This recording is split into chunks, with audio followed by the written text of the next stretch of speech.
Okay, the market. What is happening? Well, there's some changes. If you're a seller, there's some things to keep an eye on. If you're a buyer, there's some things I want you to know going forward. And I'll share a couple of stories with you from, a little bit of BTS, a little bit of behind the scenes going on around here. So stay tuned. We're talking about it next. February 2022 market update.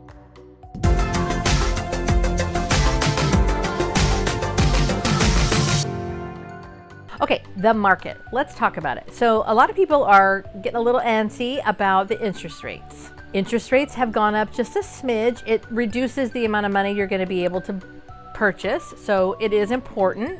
I don't personally think, based on everything that I'm seeing from the experts, that it's going to go from like 3.24 to 17. I think we've got a big window of time between it starts to get to that number. Hopefully, it doesn't even get anywhere close.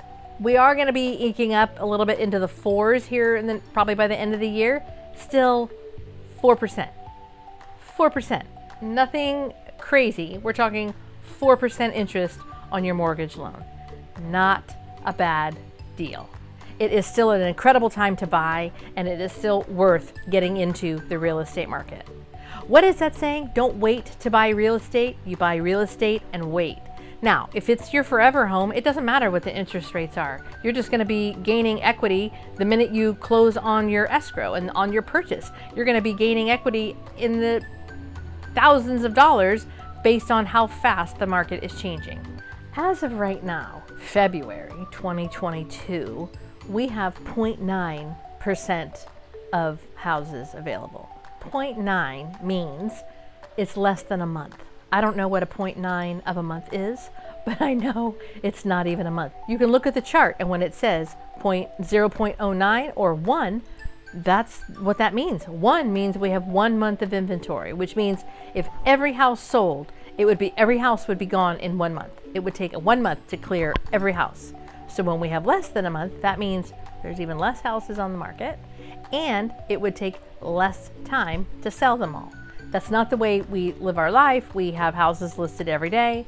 As a matter of fact, today on the market, Saturday of February 2022, we have 36 new properties just on market today. So houses still are being listed.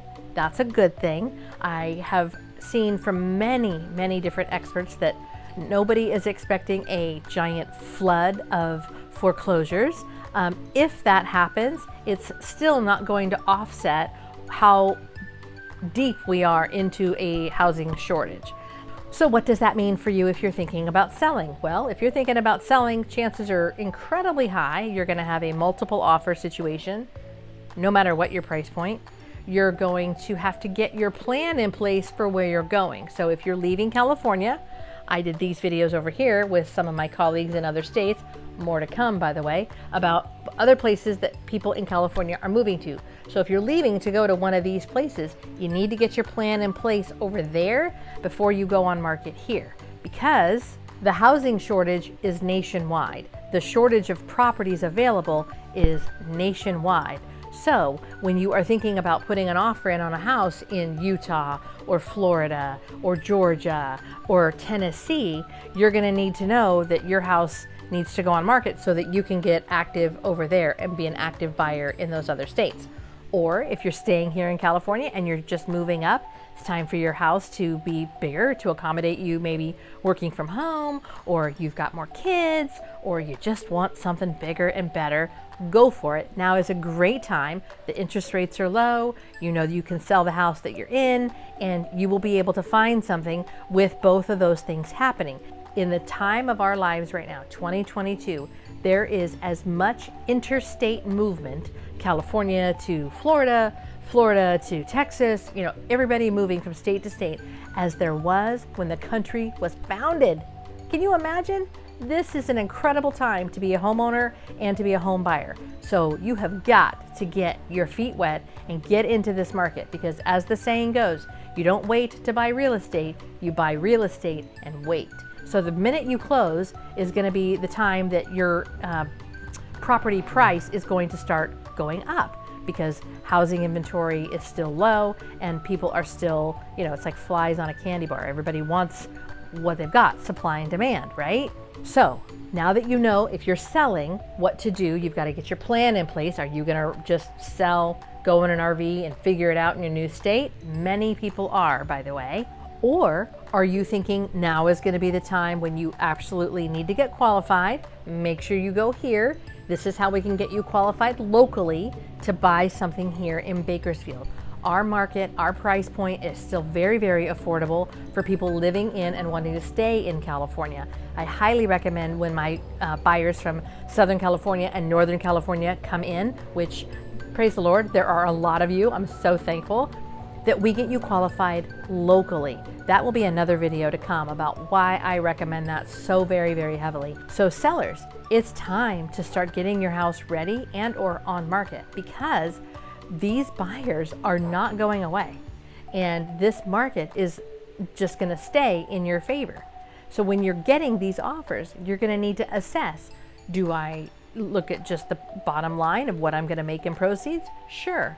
Are they wanting me out in 2 weeks? Is that doable? Maybe. But anyway, so when you are thinking about getting on market as a seller, it is a golden time to do it, because it is 1000% still a seller's market. Now, another way to make sure that if you're a first-time home buyer and you're moving here, I have another couple that is under contract at new construction over in Magnolia, and they are, they know their price point and they're basically working down from what they're qualified for. So that's another way to come in if you're a first-time home buyer and you know you can qualify for a large amount, but you just don't want to play that guessing game of like, you know, am I gonna have to, you know, come in over what I'm qualified for? What if you don't have the cash? You know, whatever the case may be, you can get qualified and then go to new construction if you've got time, and you can stay within a certain parameter based on what you're qualified for. So you basically work backwards from that number. Get qualified, get qualified, get qualified. It gives you the lay of the land of what you're going to be able to purchase. And you've got to know, you don't want to be playing with Monopoly money. You've got to know what you can buy. And there's no shame in any price point game. You can buy a house for $200,000 if you're an investor or a first-time homeowner, or you can buy a first home at $600,000. There's no shame. We've got them all. There's nothing to be afraid about getting qualified. I promise you.